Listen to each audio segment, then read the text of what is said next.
The story of our particular people began two parshiot ago.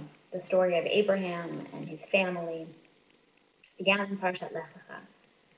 But it seems that since the beginning of Abraham's journeyings, the journey and the story has been marred by sorrow. Every time we think that things are finally going to work out for Abraham and Sarah, that they're finally going to have some luck in building a family and in living happily ever after, something goes terribly wrong. In Lech Lecha, we see that a despondent Sarah finally has hope that she will give her maid to Abraham. Hagar will have a child and bear Abraham an heir, and things will be good. But alas, when Hagar becomes pregnant, she's angry and jealous, understandably, and she runs Hagar out of town. But Hagar comes back, having heard God's blessings in the desert. She comes back, and it seems by the end of Parashat Lech Lecha that things are going to be good, that things can be good for this family. Parashat Vayera, even better. We see that Sarah is actually finally, this promise that she's going to have children is made good on, and she bears Isaac. And we think, again, things will be good for this family. Things will be good in this land. But again, Sarah is distrustful and jealous. And again, has Hagar and Ishmael now run out of town. Sarah's story is one of being unable to move past distrust of Hagar and distrust of Ishmael.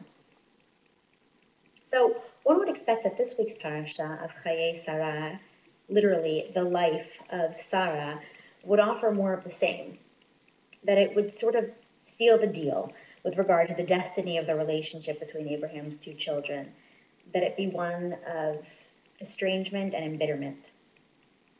But although that's what the narrative has set us up for, it's actually not what this parasha delivers at all.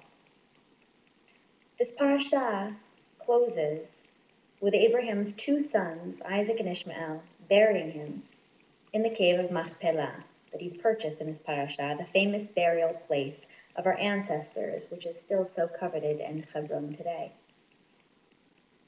The story of Isaac and Ishmael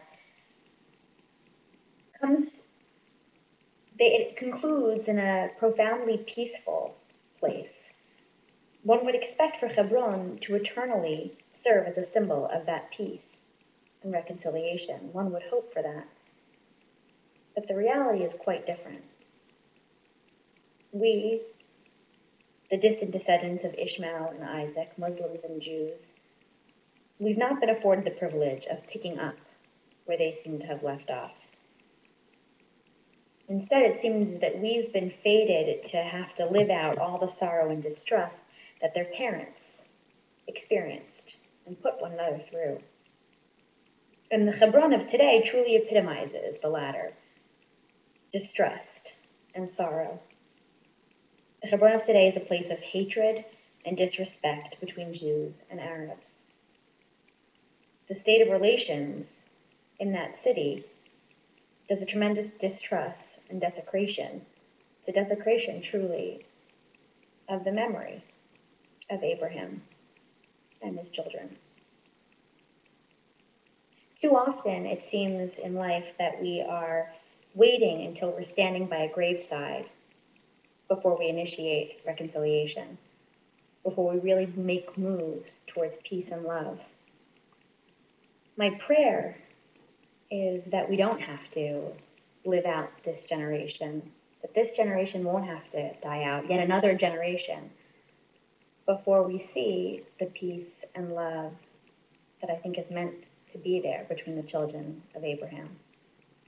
I pray that that peace and that love and that respect comes b'karov b'yameinu, soon, speedily in our day. Amen.